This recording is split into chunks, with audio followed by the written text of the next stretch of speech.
A polícia é chamada até uma casa para realizar uma verificação de bem-estar e quando eles entram na casa, eles fazem uma descoberta perturbadora. Fala pessoal, Carol na área trazendo mais um vídeo aqui no canal. Todas as semanas eu trago esse tipo de conteúdo aqui para vocês, casos criminais, então se vocês gostam, já se inscreve aqui no canal, deixa um like nesse vídeo, deixa um comentário e não esquece de ativar o sininho de notificações. Bora pro vídeo!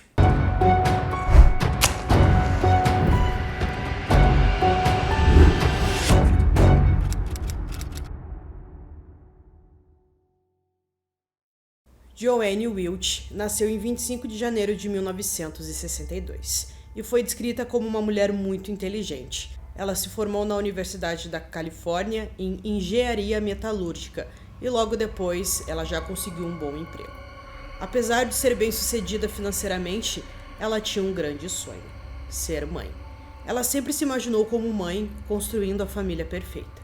Então, quando descobriu que estava grávida de uma menina, ela ficou muito feliz. Desde o início da gravidez, Joanne sabia que criaria sua filha sozinha. O que estava claro era que Joanne estava preparada para passar pela jornada da maternidade sozinha. Felizmente, ela teve forte apoio de sua família e amigos, especialmente de seu pai e irmão, que ficaram ao seu lado em cada passo. Em 18 de novembro de 1999, nasceu Tyler, marcando o momento mais feliz de sua vida. Todos que a conheciam diziam que ela estava muito feliz por ser mãe. Para manter o equilíbrio entre seu trabalho e a criação de sua filha, Joanne contou com o apoio de sua família para ajudar a cuidar do bebê. Tyler era seu mundo inteiro, mas as coisas não permaneceram assim por muito tempo.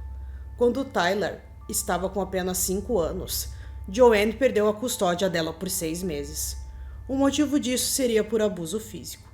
Não temos muitos detalhes sobre o que realmente aconteceu, mas o que sabemos é que Joanne perdeu temporariamente a custódia da filha, antes de recuperá-la 6 meses depois. Quando conseguiu recuperar sua filha, ela fez tudo o que estava a seu alcance para ser a mãe perfeita. Elas moravam em uma linda casa de 5 quartos com piscina. Viajavam com frequência e Tyler estava envolvido em várias atividades, incluindo aulas de piano, esportes e sempre passava um tempo com seus amigos. Todos que as conheciam diziam que Tyler teve a infância perfeita. Joanne e sua filha moravam em um bairro seguro e de alto padrão na Califórnia e tudo parecia muito bem. Mas quando a Tyler cresceu e se tornou uma adolescente, elas começaram a ter alguns problemas. A Tyler gostava muito de ficar num centro para jovens, só que ela era muito jovem, ela tinha apenas 12 anos e as pessoas que ficavam por lá eram adolescentes mais velhos, com 15, 16 anos, e isso era um pouco complicado para a Joanne aceitar. Naturalmente, os membros da comunidade acharam estranho que alguém da idade dela estivesse constantemente cercada por adolescentes mais velhos. Por causa disso, todos descreveram Tyler como madura para sua idade, mas que era muito carismática e gentil, muito parecida com sua mãe. Na manhã de sexta-feira, 12 de junho de 2009, Joanne não apareceu para trabalhar. Isso era extremamente incomum, porque ela era conhecida por ser muito pontual e responsável. Se ela tivesse algum problema, com certeza ela teria ligado para o seu chefe. Mas isso não aconteceu, então ele mesmo decidiu ir até a casa dela. Ele bateu algumas vezes na porta, mas ela não atendeu. Então ele acreditou que ela tivesse tido algum problema e que logo tudo isso seria resolvido. Ela entraria em contato com ele e contaria o que aconteceu. Mas a segunda-feira chegou e ela também não apareceu para trabalhar. Nesse momento, ele teve a certeza de que algo ruim tinha acontecido com ela, então ele chamou a polícia e pediu que eles fossem até a casa dela para fazer uma verificação de bem-estar. Os policiais chegaram à casa de Joanne e bateram, mas ninguém respondeu. Eles verificaram as portas e todas estavam trancadas. Não havia sinais de entrada forçada, mas algo parecia estranho. O carro dela ainda estava na garagem. Após revistarem a propriedade, os policiais encontraram uma porta lateral destrancada. Ao entrarem, nada parecia fora do lugar. A casa estava limpa, organizada e sem perturbações, até chegarem ao quarto principal no andar de cima. Dentro do quarto de Joanne, a polícia encontrou seu corpo deitado na cama, parcialmente coberto. Quando eles puxaram o cobertor que a cobria para trás, uma cena horripilante se desenrolou. O corpo de Joanne estava encharcado de sangue, suas roupas, a cama e o travesseiro. Ela tinha múltiplas facadas no corpo, com cortes profundos concentradas no pescoço e ombros. O assassino tentou cortar sua garganta e um ferimento profundo acabou sendo a causa da morte. Os policiais ficaram em choque. Até os detetives mais experientes disseram que foi um dos crimes mais brutais que já tinham visto. Havia sangue por todo o lugar. A autópsia revelou mais tarde que as facadas foram tão fortes que algumas até fraturaram seus ossos. Alguns dos ferimentos indicavam que Joanne havia lutado por sua vida até o fim. A polícia imediatamente reconheceu isso como um crime motivado pela raiva. Curiosamente, apenas o quarto de Joanne estava bagunçado. O resto da casa estava intocado. Na cozinha, eles procuraram pela arma do crime. Eles notaram uma faca grande faltando, embora ele tivesse sido lavada e colocada no escorredor. Os policiais a tomaram como evidência potencial. Enquanto os investigadores continuavam vasculhando a casa, um policial se lembrou de algo perturbador. Ele tinha estado na mesma casa há poucos dias. O policial lembrou que Joanne havia registrado um boletim de ocorrência afirmando que sua filha havia sido abusada sexualmente. Isso imediatamente levantou duas questões importantes para a polícia. O que exatamente tinha acontecido com a filha de Joanne e onde ela estava. Poucos dias antes do crime, Joanne havia registrado uma queixa contra um jovem de 19 anos chamado Steven Boston Culver. Steven estava em um relacionamento com Tyler, que estava com apenas 14 anos na época. Em dezembro de 2008, ela e alguns amigos deixaram o centro para adolescentes para ir até um café local. E foi lá que ela conheceu Steven, apresentada por amigos em comum. Steven, com 19 anos, era conhecido pelo seu apelido Boston. Aparentemente, em seu círculo, ninguém usava seu nome real, todos tinham apelidos. Sua vida era tudo menos estável, saltando de uma situação para outra. Mas quando ele e Tyler se cruzaram, eles se tornaram inseparáveis, atraídos um pelo outro de uma forma que parecia quase inevitável. A amizade deles começou no final de 2008 e, em fevereiro do ano seguinte, havia se transformado em algo muito sério, sério o suficiente para que eles já estivessem dormindo juntos. Na mesma época, Steven estava lutando para encontrar um lugar para ficar. E Tyler teve uma ideia. Porque ele não poderia morar com ela.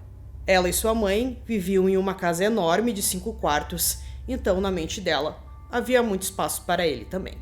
Mas Joanne, é claro, não aceitou isso. Não havia a mínima chance dela deixar um cara de 19 anos se mudar para sua casa. Tyler, no entanto, tinha um plano. Ela disse à mãe para não se preocupar porque Steven era gay. Não havia nada romântico ou sexual entre eles. Eles eram apenas amigos. Era uma grande mentira, mas Joanne acreditou nisso.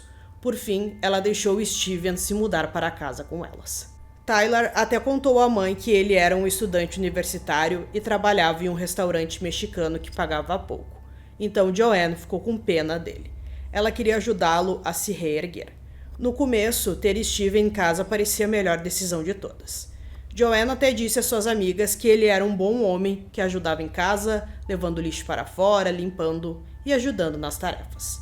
Joanne, Tyler e Steven até saíram juntos para jantar e tudo parecia muito bem, até 14 de maio de 2009. Naquela noite, Joanne estava andando pelo corredor quando percebeu algo estranho.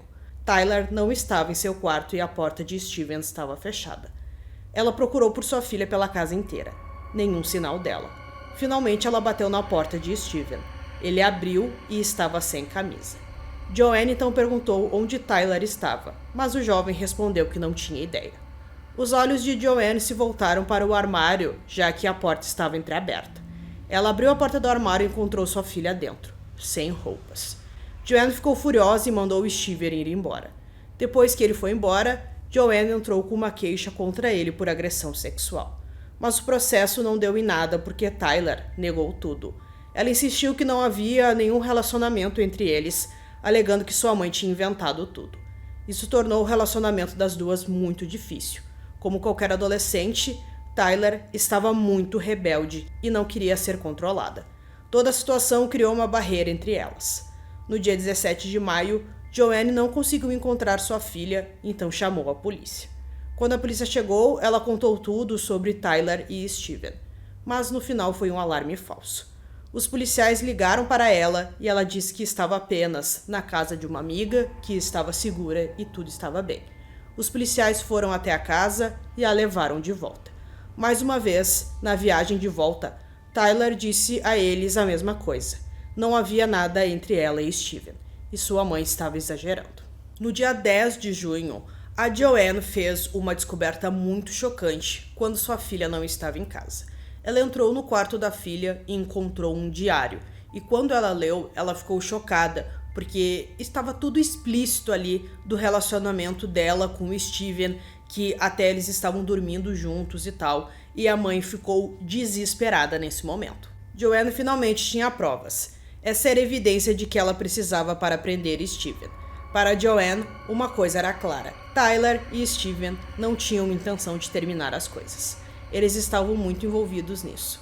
Joanne então estava convencida de que Steven estava manipulando sua filha, tirando vantagem dela, puxando-a para algo perigoso.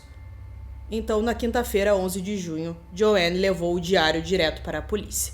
No mesmo dia, ela contou a Tyler o que tinha acontecido, o que ela tinha feito, e ela perdeu o controle. A filha gritou com a mãe e saiu de casa furiosa. Depois de algum tempo ela voltou, mas ainda estava muito brava. Naquela noite, Joanne se desculpou por invadir a privacidade de sua filha, mas já era tarde demais. Tyler não se importava. Para ela, o que a mãe tinha feito era imperdoável. Depois que o corpo de Joanne foi encontrado, eles estavam em busca de Tyler. Com todas as evidências se acumulando sobre seu relacionamento com Steven, a polícia tinha uma teoria: ela só poderia estar com ele. Então, eles começaram a procurar pelo carro de Steven. Em 16 de junho, eles o encontraram abandonado em um depósito em São Francisco. Dentro do carro, eles encontraram o diário de Steven, com pensamentos perturbadores. Ele escreveu sobre como Joanne era o maior problema de sua vida, como ela estava no caminho do que ele queria, e o mais perturbador, como ele precisava se livrar dela. Uma das passagens dizia: "Eu amo a Tyler. Ela é minha deusa. Eu a amo mais do que qualquer um pode imaginar. Eu iria para o inferno por ela. Se isso significasse estar com ela, eu não me importo." Essa descoberta abalou os investigadores. Depois de falar com os amigos de Steven, a polícia descobriu que ele possuía uma coleção de armas. Isso tornou as coisas ainda mais perigosas. Um amigo de Steven, chamado Matthew, se apresentou à polícia. Ele disse que Steven havia confessado o crime para ele, que ele havia matado a Joanne e até mesmo mostrou a arma do crime. Matthew disse que Steven tinha tingido seu cabelo de loiro para preto para mudar sua aparência, e disse também que Tyler estava com ele. Mas de acordo com Matthew, ela não era uma refém. Ela estava com Steven voluntariamente. Através do histórico do cartão de crédito, a polícia descobriu que o casal estava em um hotel e eles foram até lá. Quando eles entraram no quarto, estava tudo uma bagunça, mas eles encontraram um bilhete que dizia: "Vocês encontrarão nossos corpos na praia." Mas era tudo uma mentira. Eles só fizeram isso para despistar a polícia. Felizmente, um policial avistou Steven e Tyler em um shopping e imediatamente alertou os investigadores. A polícia chegou rápido e percebeu que os dois tinham pintado o cabelo para fugir da polícia. Na delegacia, eles foram colocados em salas de interrogatório diferentes. A polícia começou com Tyler, pedindo o lado dela da história. Ela disse: "Decidi fugir. Steven e eu não queríamos mais viver lá, então fomos para São Francisco. Fiquei chateada porque minha mãe queria falar com os detetives sobre ele, e eu não queria discutir isso de forma alguma." Durante o interrogatório, ela não mencionou sobre o crime, então os detetives disseram que ela havia sido presa por assassinato. Foi quando todo o seu comportamento mudou. Ela entrou em pânico, repetindo várias vezes: "De jeito nenhum, minha mãe não pode estar morta." Os policiais deram a ela a chance de confessar, mas Tyler imediatamente se calou e exigiu um advogado. Em seguida, eles passaram para Steven. Seu interrogatório durou menos de 6 minutos porque ele também pediu um advogado. Nenhum dos dois disse uma palavra. Ambos foram mandados para a prisão. Mesmo tendo 14 anos, Tyler seria julgada como adulta. Mas antes do julgamento começar, ela fez um acordo. Ela disse ao advogado que estava disposta a confessar, mas apenas se a promotoria reduzisse sua acusação para assassinato de segundo grau. Em seguida, ela admitiu que teve um papel na morte de sua mãe, mas quem matou sua mãe foi Steven. Ela explicou que tudo mudou no momento em que sua mãe entregou seu diário à polícia. Naquela mesma noite, ela ligou para Steven e contou a ele o que sua mãe tinha feito. Steven disse a ela que pegaria uma faca e mataria Joanne, ele mesmo. Originalmente, eles planejaram fazer isso juntos, mas quando chegou a hora, Tyler desistiu. Ela disse a Steven que estava com muito medo e que ele tinha que fazer isso sozinho, e ele fez. Tyler afirmou que ouviu todo o crime. Por fim, eles jogaram a arma do crime fora e ela nunca foi encontrada. Com isso, Tyler foi condenada a 15 anos de prisão por homicídio de segundo grau e agora ela precisava testemunhar contra o namorado como parte do acordo. No tribunal, ele contou uma versão completamente diferente do que tinha acontecido. Ele disse que Tyler sugeriu que eles cometessem suicídio juntos porque Joanne tinha entregado seu diário à polícia e ele estava com medo de ser preso. Ele alegou que nunca conversaram sobre matar Joanne.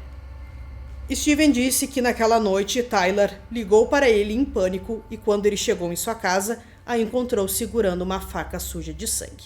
Ela disse: "Eu matei minha mãe." Steven alegou que subiu as escadas para verificar se era verdade e quando ele encontrou o corpo sem vida da Joanne, percebeu que tudo aquilo era verdade mesmo. Alguns amigos e colegas de trabalho de Steven testemunharam que ele nunca foi violento, mas outros lembraram que ele era estranho, frequentemente falando sobre sua coleção de facas. A defesa argumentou que este foi um crime passional, e se esse fosse o caso, Tyler tinha mais motivos para matar a própria mãe do que o Steven. Pouco antes do depoimento de Tyler, os promotores obtiveram uma evidência crucial.